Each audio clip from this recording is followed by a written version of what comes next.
हूँ। अगर उन पर इल्जाम कुछ लगता है तो उन्हें सफाई देनी चाहिए।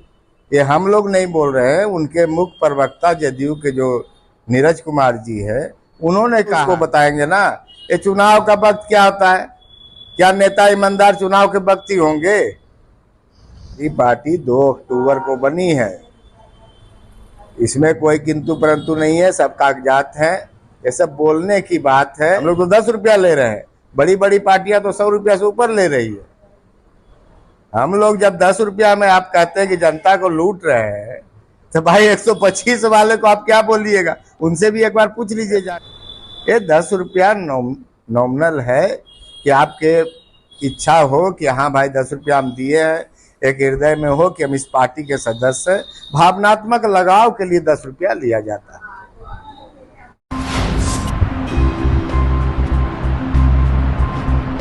आज बढ़ता जा रहा है अशोक चौधरी को लेकर या सम्राट चौधरी को लेकर, क्या कहेंगे? आप पे भी काफी वार हो रहे हैं आपके नेता पर।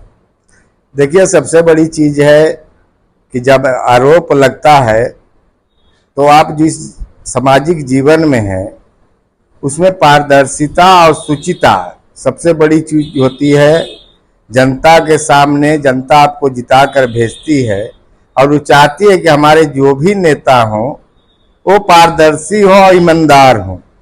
अगर उन पर इल्जाम कुछ लगता है तो उन्हें सफाई देनी चाहिए। ये हम लोग नहीं बोल रहे हैं, उनके मुख्य प्रवक्ता जदयू के जो नीरज कुमार जी है उन्होंने कहा है।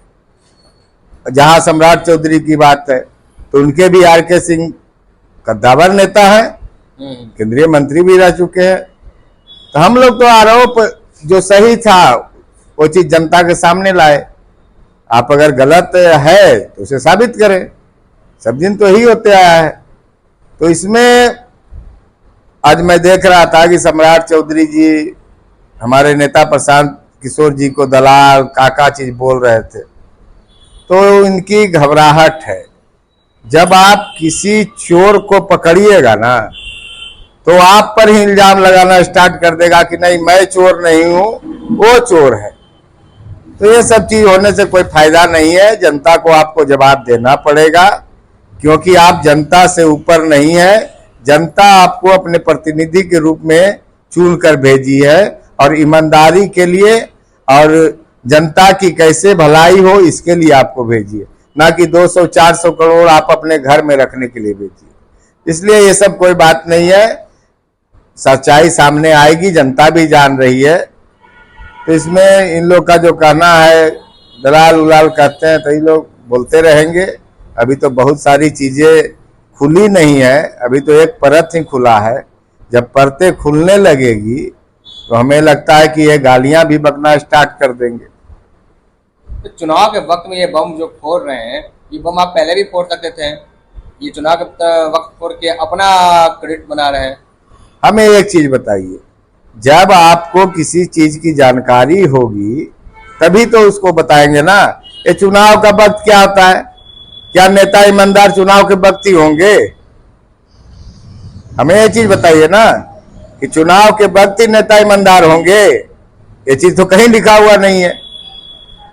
तो ये सब बातें नहीं है। जब संज्ञान में आई हमारे नेता प्रशांत किशोर जी के, उन्होंने पब्लिक डोमेन में बातों को रखा कि भाई यहाँ बिहार की जनता त्राहिमाम कर रही है, गरीबी से जूझ रही है, उनकी सुविधाओं का ख्याल सरकार नहीं रख पा रही है। लेकिन सरकार के जितने मंत्री हैं जो अभी इल्जाम जिन पर लगा है, उनका करोड़ों करोड़ का कारोबार कैसे फैल गया? भाई आपका 1-2 लाख का महीना मिलता है, अब करोड़ 2 करोड़ 10 करोड़ 50 करोड़ कहाँ से ले आए? क्वेश्चन यही उठा रहे हैं ना। अगर आप ईमानदार हैं तो साबित कीजिए। जनता को भी तो आपका ईमानदारी पर फक्र होना चाहिए कि आप ईमानदार हैं। संजय जयसवाल बड़ा खुलासा किए हैं आपकी पार्टी को रजिस्ट्रेशन को लेकर। आपके पार्टी के नेता कहते हैं कि हम पहले पूरा बिहार भ्रमण किए तब पार्टी बना है, लेकिन वो तो पहले का ही पार्टी बना हुआ था। अरे हमारी पार्टी 2 अक्टूबर को बनी है, इसमें कोई किंतु परंतु नहीं है, सब कागजात हैं। ये सब बोलने की बात है। अब आप उनका घबराहट में कुछ के कुछ बोलेंगे। कभी वो जिला परिषद पर बात करते हैं कि वो चोर है और वो जिला पार्षद इनको बोल रहा है कि नहीं वो चोर है। तो दिक्कत ये है कि जो बातें हैं, जो आप पर इल्जाम लगा है, उसका जवाब दीजिए ना। जनता ये जानना चाहती है। आप कोई भगवान नहीं ना है कि आप जो बोल दिए वो सच हो गया। जनता ये जानना चाहती है कि हमारे प्रतिनिधि जिसको हम चुन कर भेजे हैं सदन में, वो मेरी बातें ना कहकर अपने परिवार की बातें और अपने सुख सुविधा कैसे उसे उपलब्ध हो, कैसे धन का उपार्जन हो ज्यादा से ज्यादा कर ले, इस पर ध्यान दे रहे। हमारे नेता ने यही बात कही है कि भाई आप अगर 200 करोड़ रुपया की जमीन नहीं खरीदे, साफ बोल दीजिए कि हाँ मैं नहीं खरीदे। आपको सफाई तो देनी चाहिए। अच्छा, आप कौन सा बैंक खोल लिए हैं जो सबके घर घर एटीएम कार्ड बना रहे हैं 20 रुपया लेकर? नहीं, ये गलत बात है। ये हम नहीं कर रहे हैं, सत्ता पक्ष के नेताओं का सवाल है। ये भाई देखिए, सबसे बड़ी चीज है कि उन्हें कुछ चीज मिला नहीं। अब हमें एक बात बताइए, हम लोग पीएलसी कार्ड बनवा रहे हैं घर घर जाकर कि भाई अगर हम जनस्वराज की सरकार आती है तो आपको ये सुविधा देंगे। उसमें है कि अगर जो जनता चाहती है कि हम सदस्य बने तो उन्हें 10 रुपया का सदस्यता शुल्क लगता है। ये कार्ड का कोई पैसा नहीं है, कार्ड फ्री में बनती है। आप अगर जनस्वराज का सदस्य बनना चाहते हैं इच्छा से तो आपको 10 रुपया सदस्यता शुल्क देना होगा, यही बात है।